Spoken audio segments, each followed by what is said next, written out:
a gente obviamente vai falar desse caso do Bruno Henrique, saber como está o cenário todo, envolvendo as investigações. Obrigado por participar com a gente.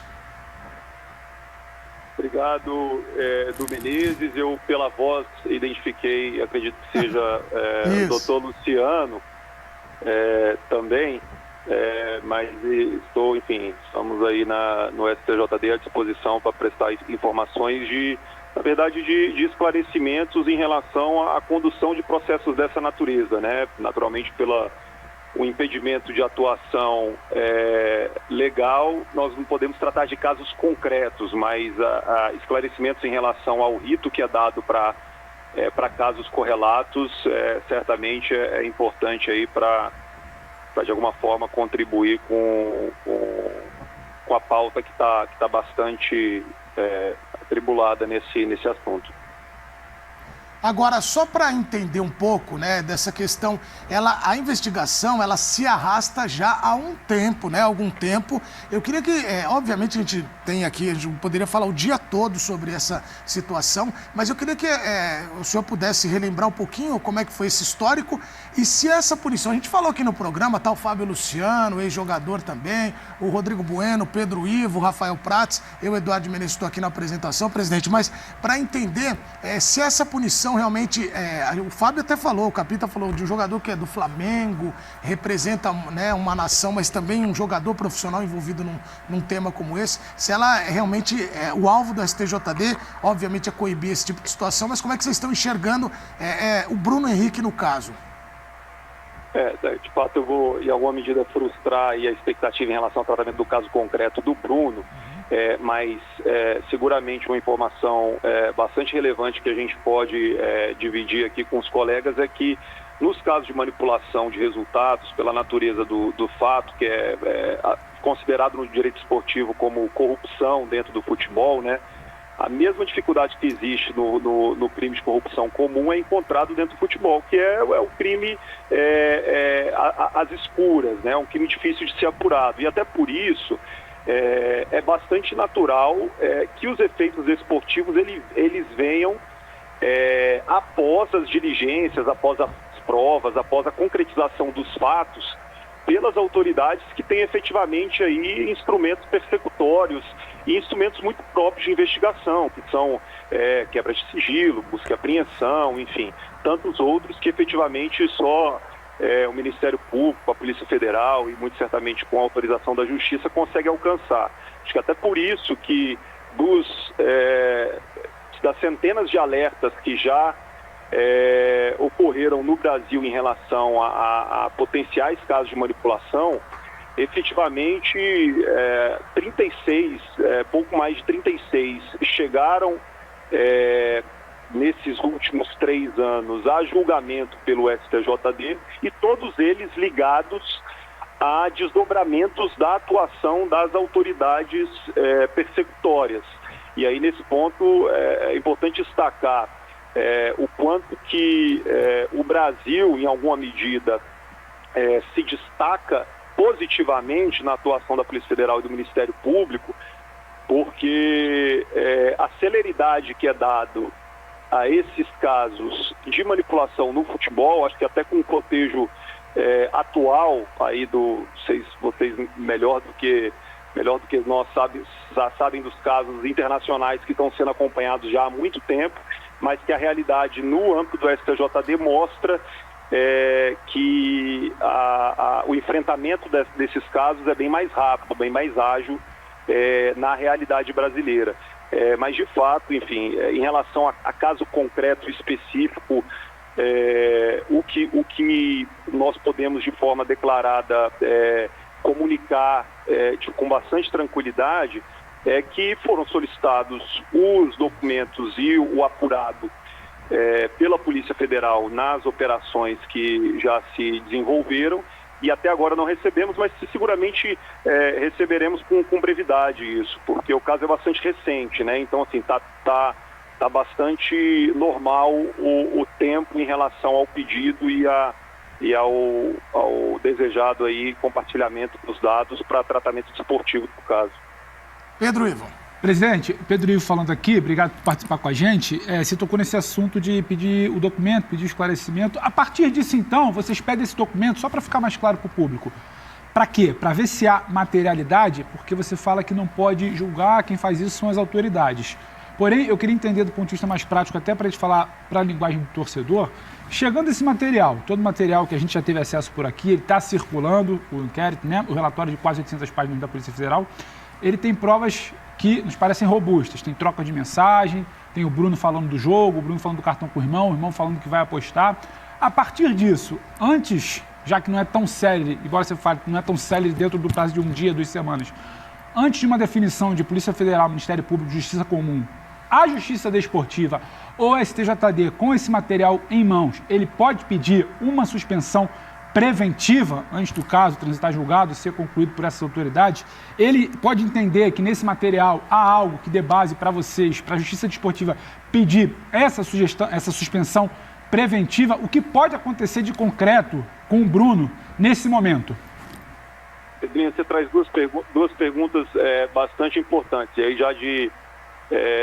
já peço desculpas por não conseguir traduzir aí para o popular, para o torcedor, mas vocês vão saber bem claro.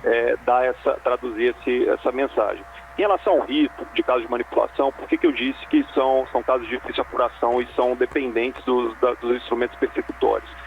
Porque quando a gente recebe um alerta de potencial caso de manipulação, esse alerta ele traz dados de agências e de entidades que fazem análise de mercado. Então eles não consideram o evento desportivo, o fato desportivo, uma análise do fato de campo, né? Então esse alerta chega e aí o rito que é dado no STJD adotado como protocolo para esses casos é o seguinte: chega o alerta é compartilhado com a Procuradoria do STJD, a Procuradoria-Geral do STJD. A Procuradoria faz uma análise desse alerta, do fato, né, da jogada, para ver se existe indícios, robustez de indício para abrir ou não, ou sugerir ou não a abertura de um inquérito.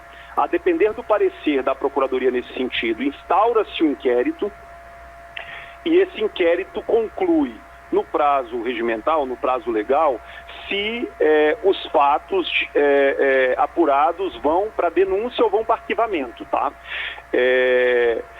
Então, é por isso que eu disse que só 36 casos só 36 condenações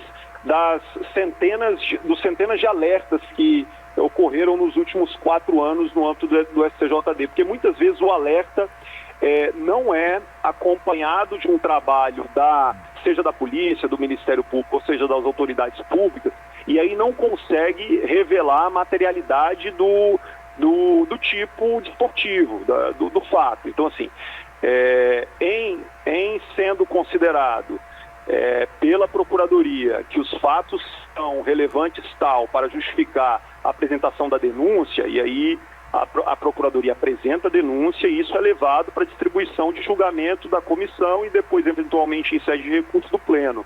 Mas da parte dos provimentos, das decisões do STJD, todas elas se dão por impulso, por provocação. Elas não são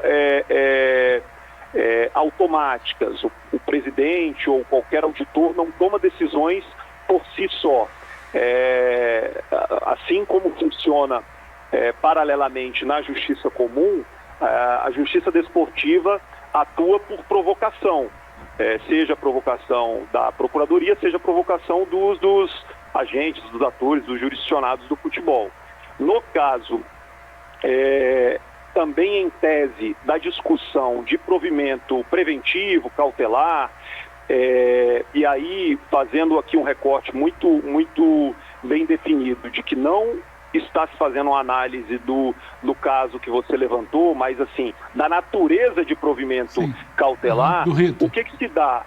É uma natureza de decisão que ela busca afastar uma situação atual, um risco de recorrência e e uma situação de natureza acautelatória, uma natureza, por isso é chamado de preventiva, né? Em casos de manipulação, eu não me recordo dessa natureza de provimento, mas posso, por exemplo, rememorar aqui casos de provimento no sentido de violência dentro dos estádios, ou um caso pontual de racismo, e aí 2 dias depois tem uma denúncia, a pessoa ainda está envolvida dentro da situação, existe um calor em relação à situação. Nos casos de manipulação, geralmente não existe essa natureza de provimento, porque entre ter alerta, entre qualificar o alerta, existe um lapso temporal muito grande que esvazia, não revela a necessidade de adotar de forma cautelar uma medida. Presidente, desculpa te interromper só porque você fala de lapso temporal. Dada a materialidade do relatório da Polícia Federal, isso é algo que foi concluído ontem, é datado de ontem, isso pode ser levado em conta, não é mais algo de um alerta lá de trás, é uma situação que essas provas, essas trocas de mensagens, essas situações que a polícia revela, elas são divulgadas ontem, elas são concluídas ontem, então vocês devem ter em breve isso. Esse lapso temporal ele é considerado? Há um fato novo que poderia levar a esse tipo, falando assim de forma mais direta, há uma medida de agora, há uma suspensão preventiva, ou também o lapso temporal não levaria a isso, só para entender? Não, a atualidade do lapso temporal é entre o fato e o provimento. O fato, por quê? Porque o provimento acautelatório é uma prevenção em relação à alta expectativa de recorrência do fato.